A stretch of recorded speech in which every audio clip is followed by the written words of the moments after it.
kanatti nafuri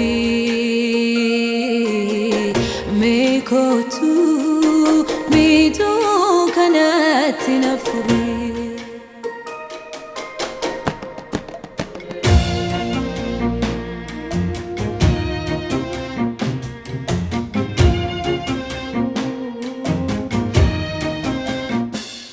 Anis day guddisee normi ka'e kodala gumamati ko falmi rabbisitu hunda caala inqoriin jira iji koo joobseera mi mallaku tiki koo naaf deebisi sin abdadhaa sin shakku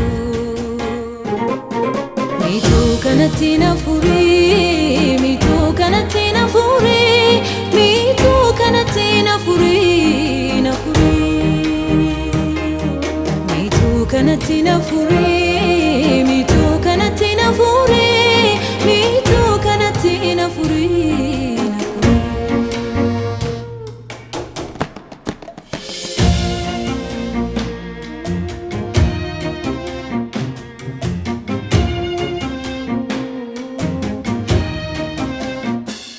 Arrabor galti jade obsan mirakotime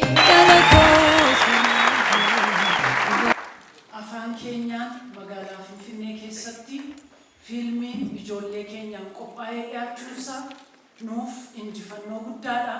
Keessattiyyuu dhaloota umriin keenya bubbulee isa kana arguun nuuf hiika guddaa qaba.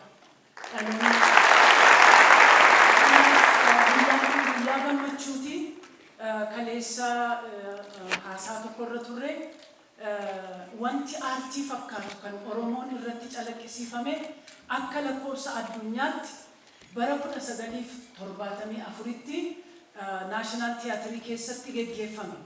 74 jechuun waggaa 40 wayi dura jechuudha akka lakkoofsa addunyaatti. Yeroo sanatti namoonni turan, hayyoonni turan, nuti ijoollee turre Harargee irraa, Jimma irraa, Baalee irraa, Arsii irraa, Wallagga irraa, Shawaa irraa, Oromiyaa mara irraa namoota hawaasa fidanii warruma uummata keenyaa qotee bulaa biyyoolessa irraa fidaniiti waltajjii Naashinaal Tiyaatirii irratti aadaan Oromoo achitti yeroo jalqabaaf magaalaa Finfinnee keessatti bifa sanaan agarsiifame jechuudha. Yeroo jalqabaaf bara sana kaalandariin Oromoon kaalandarii mataa isaatii akka qabu saba biraarraa adda kan ta'e ogummaa kanaa hayyummaa kanaa akka qabu yeroo sanatti baramee jechuudha. Achitti jalqabee garuu achumaan dhaame. Amma garuu akkuma amma fiilmii kana irratti arguudhaaf jirru ciniinsuu bara dheeraa ciniinsuu jaarraawwan hedduu kan namni baay'een irratti dhume akkasumaanis immoo miixuu kan abbootiin keenya haadholiin keenya itti reebaman itti dararaman lubbuu isaanii itti dhabanii amma immoo yeroon Oromoodhaaf dhufee dhalachuun ta'eera.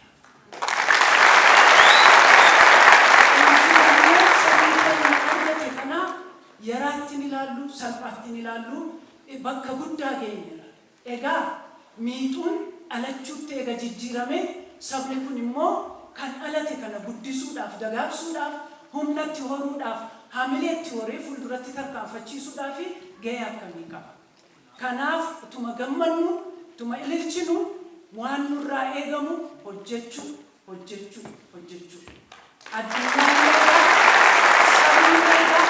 dhaloonni nu eegaa harka wal qabannee hojiitti bobba'utu nurra jira. Jijjiirama kan fidu nuyidha. Biyya keenya guddisuu kan danda'u nuyidha. Eenyummaa saba keenyaa ammayyuu akka beekamaa jiru beeksisuu kan danda'u saba ta'uu keenya addunyaan hin beeku ture. Nuumtillee akka sabaatti saba ta'uu keenya saba hin beekne turre nuti. Ammadha sabadha jennee reefuu ija saaqachaa kan jiru. Kun itti fufee adeemuu akka danda'uu fi abaluun kanan goone abaluun mirga koon eegne jechuun hin jiru. Mirga ofii eegsifachuun mirga abbaati. Hojii abbaati. Kanaaf amma oduu qofa itoo hin ta'in kaanee harka wal qabannee waan hojjechuun nurra jiru barreeti hojjennee biyya keenya bu'uuratti gochuun jabeessuun fuulduratti adeemsisuun qooda kuuf qooda keessan jechuudha. Naubsite dalli komo watu nyate karat hanga yoomin jiraadha madaabadha deegara. Kanamalees baankii uummataa yeroo hundaa uummata waliin kan hojjetu yeroo rakkoo uummataa uummata cinaa kan dhaabbatu baankii hojii gamtaa Oromiyaa nu galateera. Baankii hojii gamtaa Oromiyaa namoonni baay'een hin beektu bakka inni ittiin argamee jiru baankii kuni namoota rakkatan lammiilee keenya naannoo Somaaliyaa Itoophiyaa irraa Oromummaa isaaniitiin buqqa'an hanga irraatti osoo cinaa hin deebiin gargaarsa guddaa gochaa jira. Ammas gargaarsi gama aartiitiin jirus deeggarsi gama aartiitiin jirus baankii kanarraa olaanaa akka ta'e hin beekna. Baay'ee galateeffannaa nu galateeffannaa.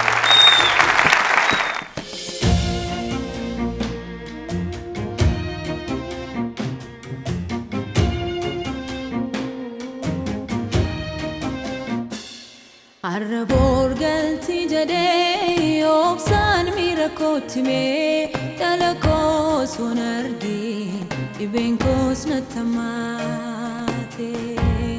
Na obsite dalli koomoo waatu nyaatee karaat hanga yoomin jiraadha madaabadha deegara. Miituu kanatti na furii miituu kanatti na furii.